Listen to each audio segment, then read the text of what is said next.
Casi todo el Tolima está lloviendo a esta hora de la mañana.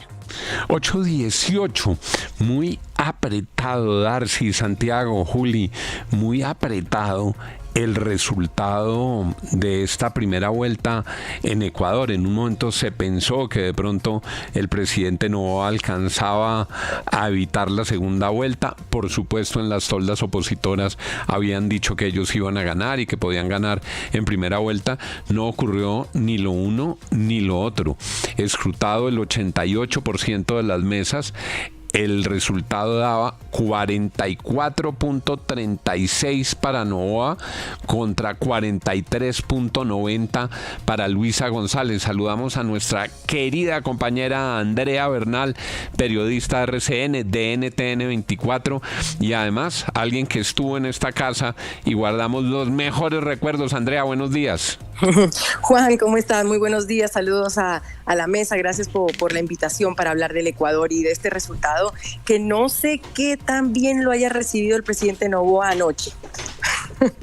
Porque el presidente Noboa aspiraba, la verdad es que los dos estaban cerca del 50%, pero a lo que aspiraba el presidente Noboa era ahorrarse la segunda vuelta, y va a ser una segunda vuelta difícil, complicada. Usted que es colombo ecuatoriana, ¿cómo la ve?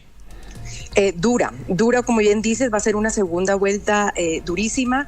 Yo creo, y lo que tú decías bien, ayer había lista el festejo en un hotel de la ciudad de Quito, entraban los ministros, los asesores, y al final, como no te vistas, que no vas.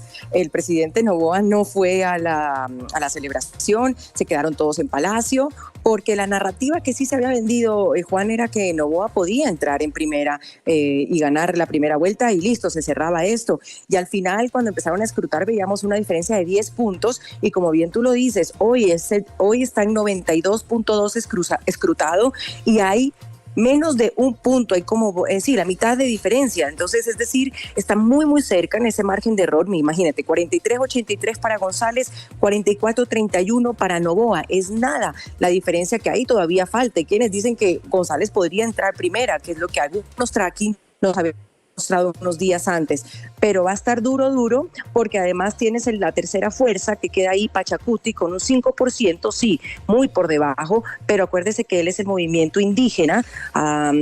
Podríamos ver que esos votos podrían irse al correísmo. Ellos estaban rotos, peleados hace unos años atrás, pero no veo al movimiento indígena con Daniel Noboa. Habrá que ver cómo es el movimiento de alianzas y sobre todo el dinero que haya en esta segunda vuelta electoral.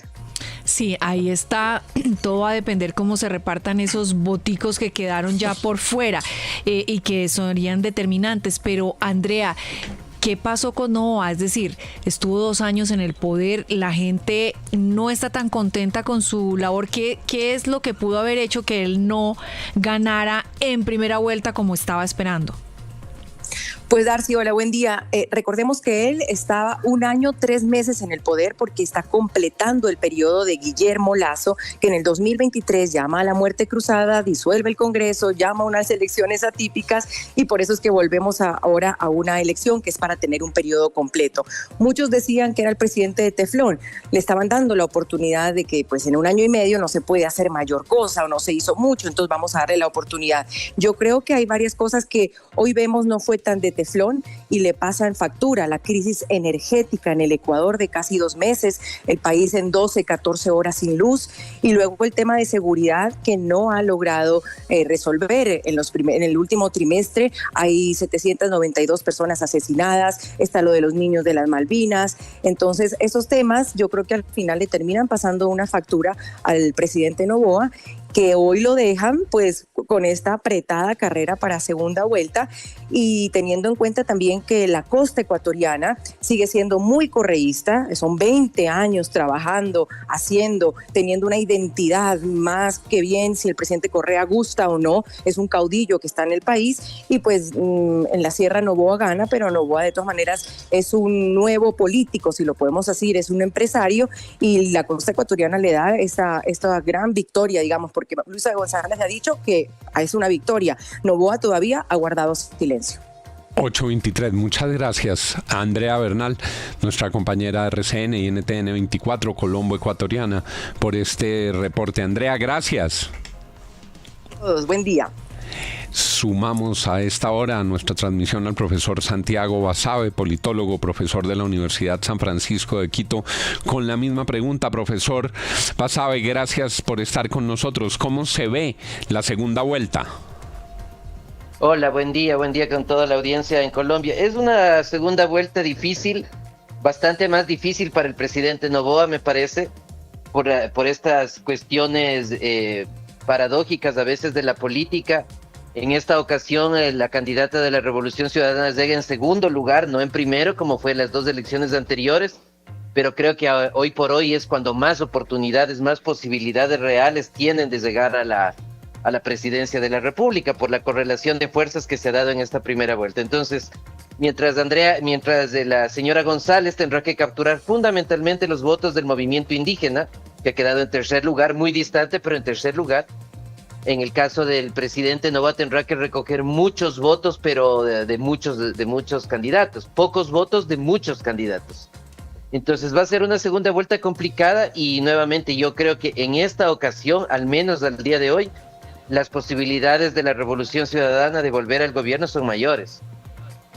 Profesor Basabe, el papel del correísmo, más allá del correísmo, incluso del propio Rafael Correa en estas elecciones y en la segunda vuelta, ¿qué tan decisivo es? Es decir, ¿qué tanto conviene la presencia o el silencio de Rafael Correa? Bueno, él es un actor clave, evidentemente, en la vida política del país, para bien y para mal. Como hay gente que le quiere, hay gente que le tiene mucha distancia. A mí la impresión que me da, no solo de este proceso electoral, sino de los anteriores también, es que la aceptación de Correa y la capacidad de generar acercamientos y apoyos tiene un límite, y luego de ese límite más bien lo que genera es tensiones, dificultades, y seguramente en esta segunda vuelta intentarán reducir la influencia de Correa de cara a capturar más adeptos.